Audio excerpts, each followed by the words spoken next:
দেখো আমি তোমাদেরকে দেখাবো zero order reaction. Zero order reaction মানে কি, দেখো তো আমি একটা সিম্পল একটা এক্সাম্পল নিয়েছি। এটা সেম ডেরিভেশনটা আসে সে বাংলাতেই বইয়ে পড়ো বা ইংরেজিতে পড়ো একই, ঠিক আছে। শুধুমাত্র এই নোটেশনগুলো ইউজ করতে। এ থেকে প্রোডাক্ট, একটা যে কোনো একটা রিঅ্যাক্টেন্ট, বাঁ দিকে যাকে থাকে যেটা থাকে সে রিঅ্যাক্টেন্ট বা বিক্রিয়ক, আর ডান দিকে যে থাকে তাকে বলা হচ্ছে বিক্রিয়াজাত পদার্থ বা প্রোডাক্ট। প্রোডাক্ট মানে কি, বিক্রিয়াজাত পদার্থ। তাহলে আমরা রিঅ্যাকশনের রেট বা বিক্রিয়ার হার, যারা বাংলায় বলছো, তাহলে ইকুয়ালস টু আমরা কী লিখি, একটা যখন ইকুয়ালস টু চিহ্ন দেবো তখন আমরা প্রপোর্শনাল টু এ জিরোর সাথে সমান হয়, প্রপোর্শনাল টু কনসেন্ট্রেশনের সাথে সমান হয়। যখন আমি প্রপোর্শনাল চিহ্নটা উঠাবো তখন আমাদেরকে একটা কনস্ট্যান্ট লাগে, ছোটো থেকে পড়ে এসছো। তাহলে একটা কনস্ট্যান্ট দিয়েছি কে, আর কনসেন্ট্রেশন যে রিঅ্যাক্ট্যান্ট সেইটা নেবো, কিন্তু যেহেতু zero order, to the power zero আসবে। টু দি পাওয়ার জিরো কেন আসবে, কারণ কে ইন্টু এই যে রিঅ্যাক্ট্যান্টে concentration to the power zero, zero for order of the reaction is zero. So it is so here are will আমরা কী নেবো এখানে, জিরো নেবো, ঠিক আছে। তাহলে rate equals to k. Okay, rate equals to তাহলে কে আসলো। এরপর দেখো, এরপর এ থেকে আমাদের একটা প্রোডাক্ট আসলো, ঠিক আছে, এই যে ইকুয়েশনটা। এবারে আমি রেটটা ইকুয়ালস টু কে আমি দেখিয়ে দিলাম।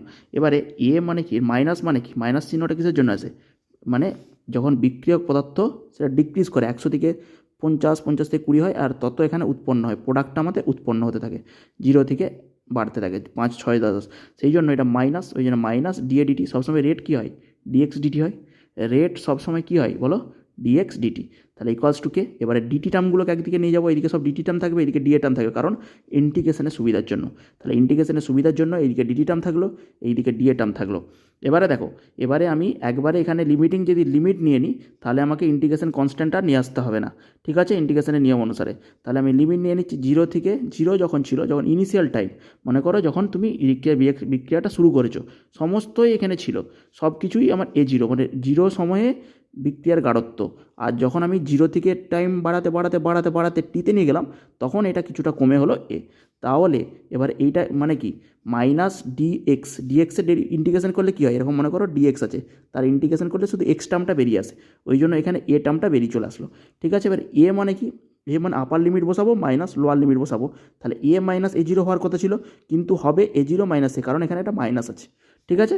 তাহলে A0 সমান কী আসলো আমাদের, তাহলে আমাদের এখানে A0 সমান হচ্ছে, বা এ সমান আমি এখান থেকে করতে পারি, এ সমান আসলো A0 মাইনাস কেটি। এটা হচ্ছে আমাদের বিক্রিয়ার সমীকরণ, জিরো অর্ডার রিঅ্যাকশনের সমীকরণ, এ সমান A0 মাইনাস কেটি। তাহলে কি বললাম, যেহেতু নেগেটিভ চার্জ মানে হচ্ছে রিঅ্যাকশানটা, বিক্রিয়ক পদার্থগুলো কমছে কনসেন্ট্রেশন, মাইনাস অফ ডিএডিটি, সব জায়গায় মাইনাস অফ ডিএডিটি।